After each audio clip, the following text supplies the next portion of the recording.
What's cracking, y'all? You are now watching Boo TV. Appreciate you for stopping in. Like, comment, subscribe, hit the bell, stay notified, and let's get into the topic for today. What's cracking, y'all? Back with another reaction video from the Red Auerbach and Bill Russell universe. This one was recommended to us by a subscriber/supporter. Vladimir9584, I appreciate you. Thanks for using the video and recommendation comment section to drop this one here for me so I can find it easily. He says, on the subject of friendship between Red Auerbach and Bill Russell, here's a documentary, Red and Me. Great documentary feature, in his opinion, made after the passing of the great Red, Big Red. All right, I'm here for it. Let's get into it. Always love getting into some old school Boston Celtics stuff, or old school basketball in general, but the Red Auerbach stories and the Bill Russell stories and all that, it's all great. And you know, Red meant so much to the game of basketball, so much for the change in or the acceptance of diversity in the game of basketball, and you know, breaking some barriers there. And him and Bill had obviously a great relationship, and he knew who the hell Bill Russell was. That's why he brought him on board. And I'll never forget that story. I think it was Bill Russell's first game, and you know, he went and apologized to Red, like, "Hey man, that was the worst I ever played, and you will never see that again." You know, as a cool story. But let's see what this one has for us. The documentary is about 22.5 minutes long, by a YouTuber called Santiago73. Go check it out. Go subscribe, and let's get into it, shall we? To be a true friend, you accept the other person as they are, and they accept you as you are. The thoughts about each other are always, what can I do to make my friend's life better?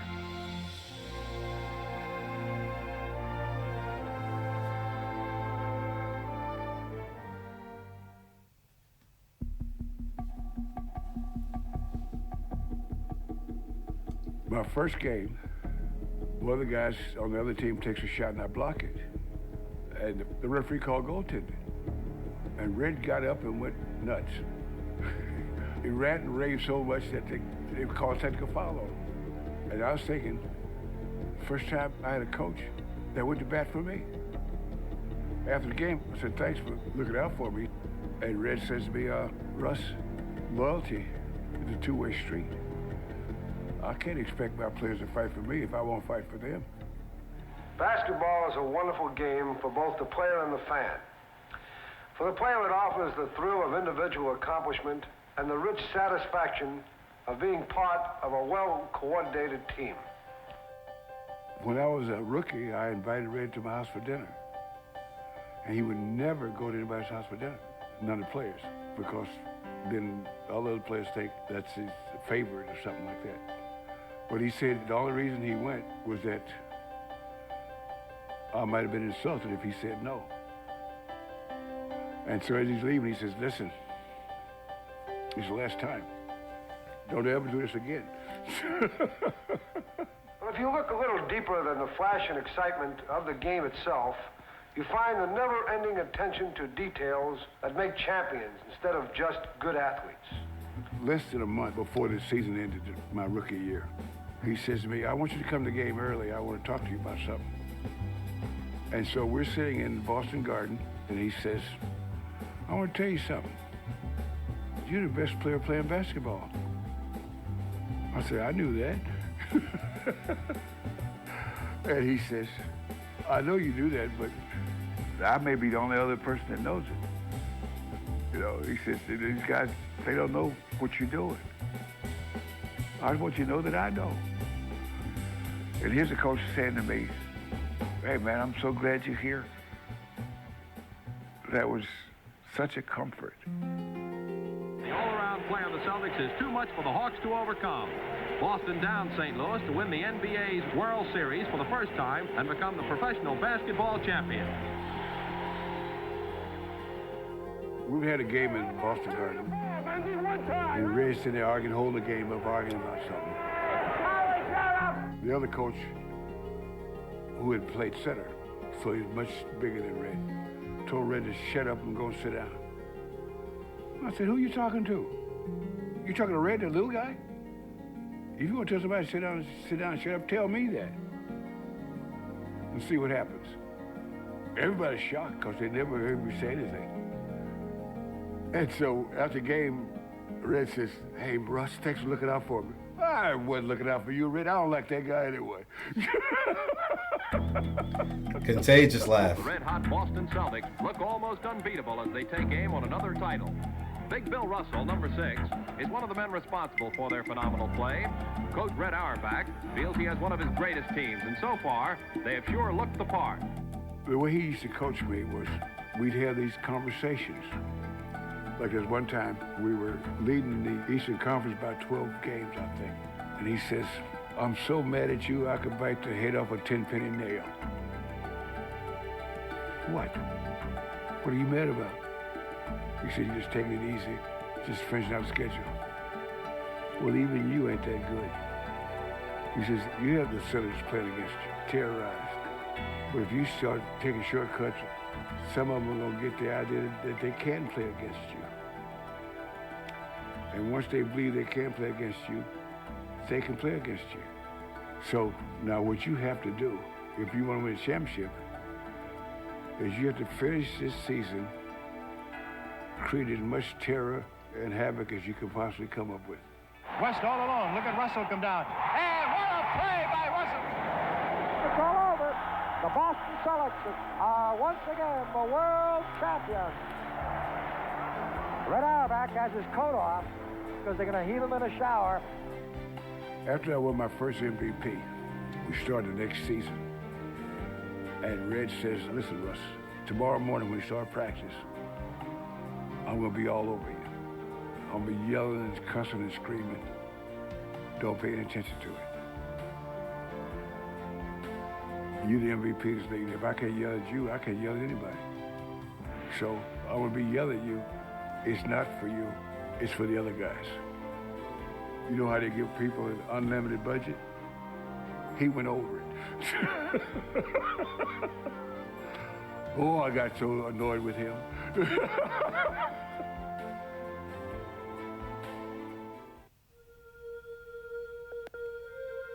We'd play a game someplace, and I'd see Red or he'd see me, and he says, want to play some gin tonight? And we'd stay up till 3 or 4 o'clock in the morning playing gin. I always lost. Because he's probably a better gin player than he was a coach. And that's saying something. I don't know what gin is. It sounds like some type of card game. Is it like rummy? Is it like rummy or spades or hearts or something? I don't know.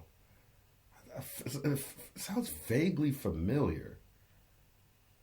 Unless gin is rummy, but a different name, depending on where you come from. We would play gin almost all night and talk about life, the game. Go let everybody go after the ball. 5 guys get me the ball. Well, once we get it, then run. He says, my mission as a coach is to develop these 2 things, the system and the atmosphere, and then get the hell out of the way. Auerbach is lighting up the cigar. And Cousy got the ball. He throws it straight up in the air. It's all over. And there they go. They've won it again. The Boston Celtics win the world title for the 5th consecutive time. While he's putting that system in, every step of the way, he asked us what we thought of it. He would receive the ideas, assess them, and figure out how to use them. And that way, the players were vested in the outcome. And I never heard him say, it's my way or the highway or anything like that. On to Hyson, whose shot is stuffed in by Big Bill Russell. With 10 seconds to go, that clinches it. Boston fans have already started to carry Coach Red Auerbach off the court. Their Celtics have just won their 6th consecutive championship of the National Basketball Association. Red used to never have a curfew. He said, why you don't have a curfew? He says, because I have to be there to enforce it.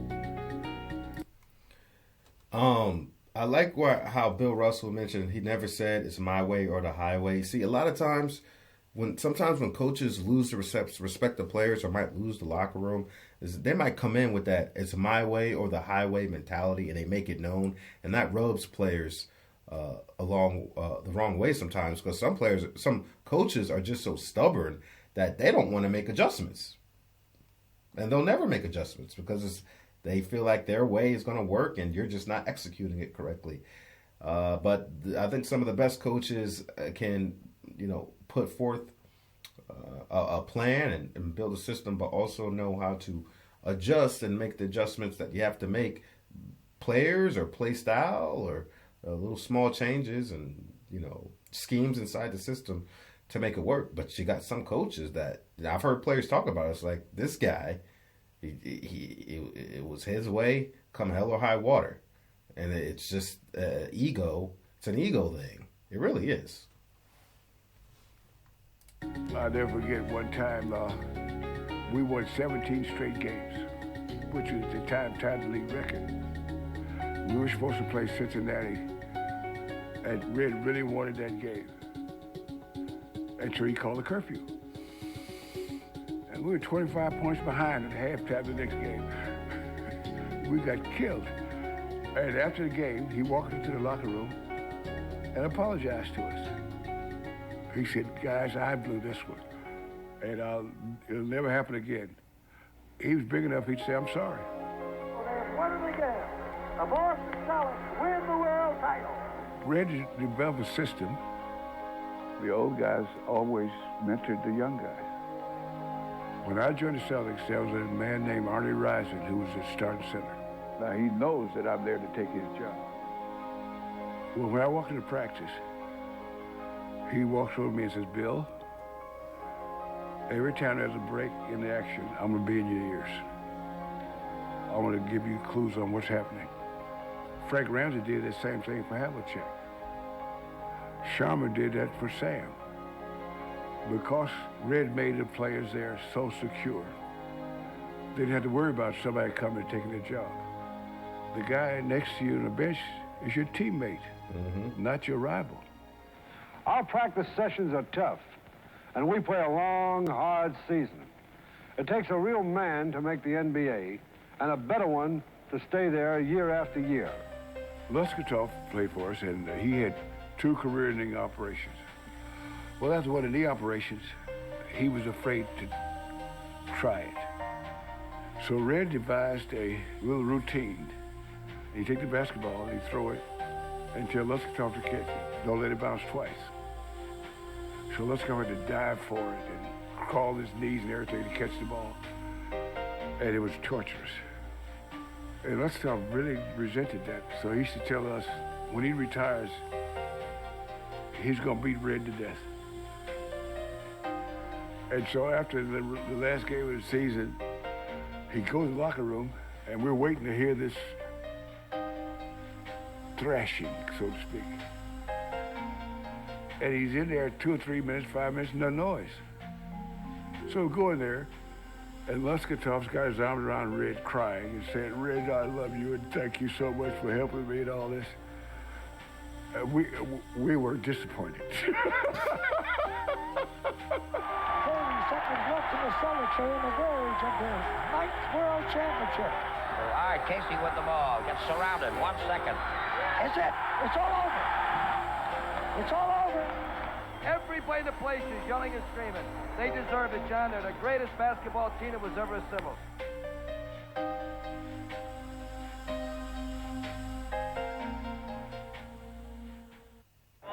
It's Friday night, April the 1st. The place is Boston, which is really an Irish town. So their basketball team, which is made up of descendants of Germans and Africans and Czechs and Swedes and is coached by the son of a Russian Jew, their team is naturally called by the ancient Irish name, the Celtics. When it comes to my activities in civil rights, we never talked about that. Came out of friendship to Muhammad Ali. And I know that we wanted to find out from him, you know, you read the papers, you see on television and all this kind of stuff, what is going on.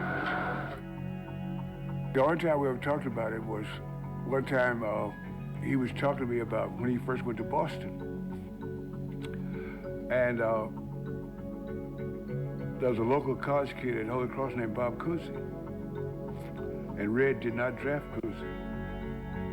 He told me, one of the writers said to him, you know, you've insulted everybody in New England by not taking Bob Cousy. We're gonna run you out of town. And besides that, you're a Jew, and we don't like Jews either. And I said, wow. And he says, I said, how'd you handle that? He says, oh, I'll just outlive the bastards. And that was one of the few conversations we had about race. He did not let it have a negative impact on him or his life. And that was already my attitude. Well, do you think that you will get some white kids to play basketball with Negro kids? I think so. I don't see why not. My kids play with white kids, and nobody got hurt yet. One of the times we didn't play a exhibition game in Kentucky. Casey went down to the restaurant in the hotel we were staying, and they would not serve him. I left the hotel and I went to a restaurant down the street, and the proprietor asked me what I wanted. I said, this is a restaurant, isn't it? I'd like to get something to eat. He told me no. We decided we weren't going to play. And I called Red and told him we were going home. Red went to the airport with us without saying a word. He was just saying, you're part of my team. And I respect you. And if that's the way you feel about the situation, you're my team.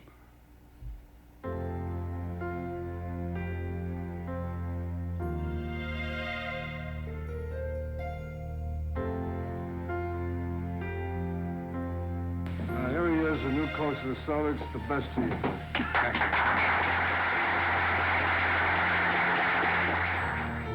As the first Negro coach of a major league sport, can you do the job impartially without any racial prejudice in reverse?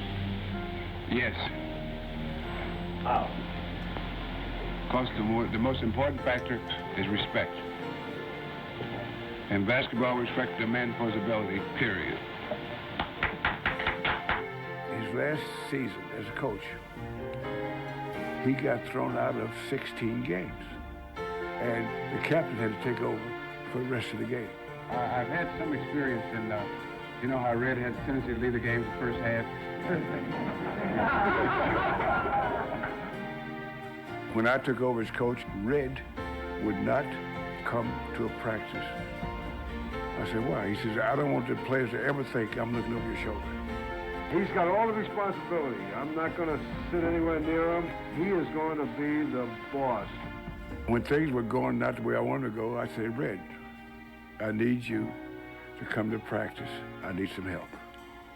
Because my feeling was, if I have the greatest mind in basketball sitting in the office 100 yards from where I'm practicing, and I don't ask him to help me out, I would be extremely unintelligent. Now another coach who is destined for fame is nothing but Bill Russell. He has been tremendous in getting us up for ball games. And you know, John, he's a little bit tougher than Red. And the redhead has always been tough. And the Celtics, they have done it again. A spectacular finish. Chris, I'm here with Bill Russell. Bill, this must have been a great win for you. Exactly. That's emotion. That's emotion. Mm-hmm. I never felt like I was working for Red. I always felt that we were working together. We were a team. I know that the best possible thing that could happen to me in my pro career was having Red as my coach.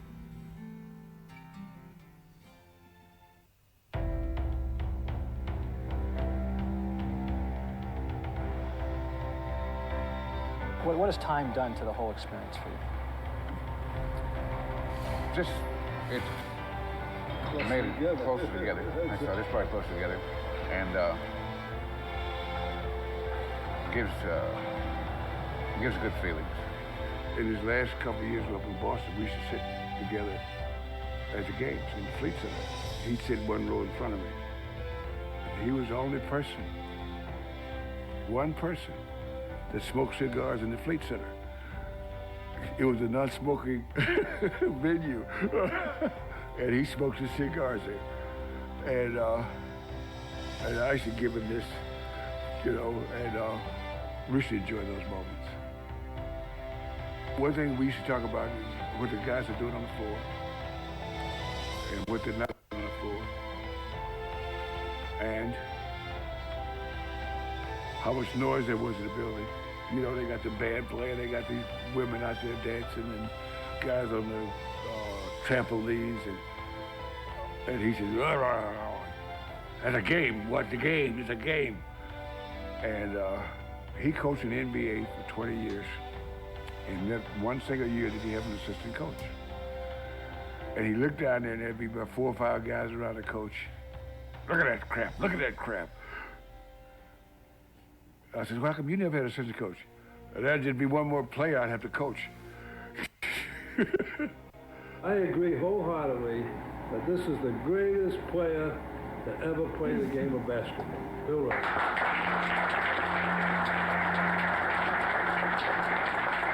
And Red would go on to say the same thing about Larry Bird after, Larry Bird won him over.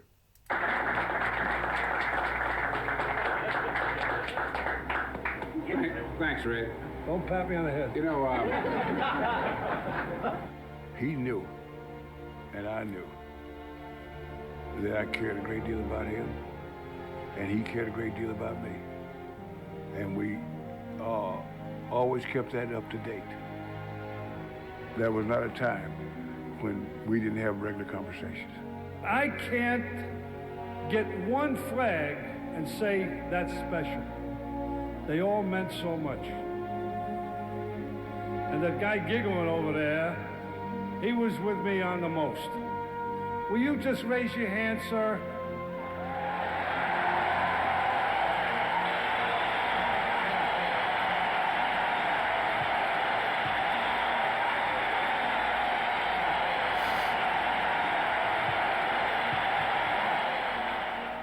He knew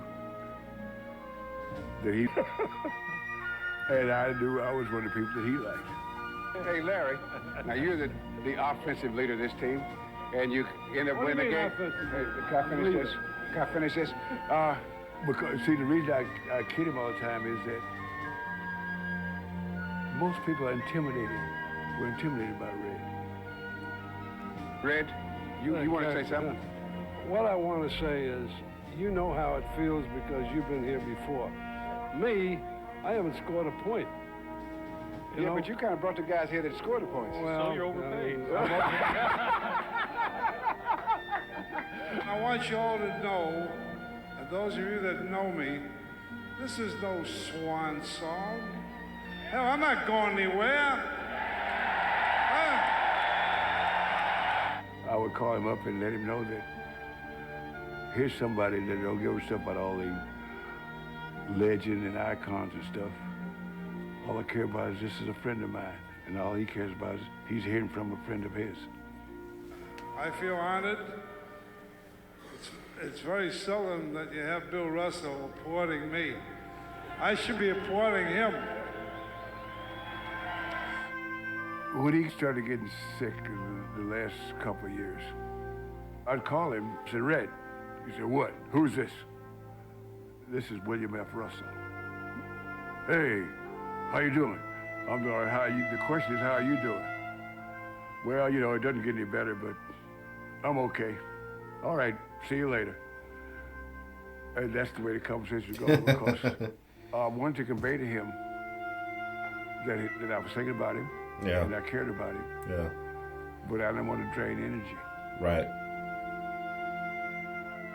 No, that's real. That's real. That's real. A giant in the world of sports has died. Celtics legend Red Auerbach died Saturday at 89. Quite simply, Red Auerbach was the Boston Celtics, their unquestioned leader when they were among the most successful franchises in all of sports. I do feel a tremendous sense of loss because if you're fortunate and you have a few friends, because they're so important, if they leave before you do, there's an empty space. There's an empty space where a person was in my psyche. At a condolence gathering Monday, Russell was too overcome to talk publicly about Auerbach's death. Instead, he simply kissed Auerbach's casket. There's basically no obvious reason that we would have been friends because we came from such diverse places. What we met. So that's it. The video ended right there. It seemed rather abrupt, so I guess there's some parts missing, but still beautifully done. And I loved what Bill Russell said there, and I was actually thinking it as he was saying it, just before he said it. It's like, because at first I was like, well, that was short, and it's like, no, it's obvious reason for that. He's not the best right now. I don't want to drain anything from him. With a long conversation, but just the fact that I reached out to him, even though it was, 15-second conversation, he knows that I'm thinking about him, and he knows me and knows that I wish him well. But that little bit, just to see that, hear that guy's voice and knowing that somebody's thinking about you and just wants to reach out to you to say hello and they mean well, that means a lot. And, talking about not wanting to drain energy, that can even give energy too. I've seen that, with family members that weren't doing so well, fighting a long battle. And they just, the energy isn't there anymore. And they fought so much, they used so much energy trying to fight, but, and they'll want the conversations to be short, but just knowing that people are thinking about them and, they're reaching out, means a lot to people. And I look back on, just life, and it's like, man, I could have done better, reaching out to people, especially, in sickness. Like I could have done so much better, and there's no excuse or anything I could say